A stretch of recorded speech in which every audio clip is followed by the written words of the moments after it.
Ассалаумағалейкум, ардақты елім, басымды иіп сәлем бердім. Байқауға бағым шауып келіп тұрмын. Жаңа ғасыр мектебінен тәлім алып, Асқар тауда әкенің баласымын. Аңқаулықта ананың дарасымын, Ақсамайлы әженің данасымын.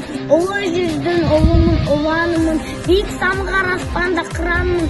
Төребек атамнан таралған ұрпағымын, Мирас деген ұлдамыз мен боламын. Рияз Жансүгіров, жазғытұрым, ой балалар, жылы жел соқты, жылғалардан су ақты, қаңқыл қас кепті, жер қарайды жаз кепті, желкілдейді көк майса, желіндейді мал жайса, ауыл көшті қыстаудан, әне апамнан қой салған, қосы ұясын төзеді, тайымды ағам көзеді, ел ешкісін қырқыпты, егіндерін жыртыпты, ой балалар, ойналықта көлелік, өз басына мінелік.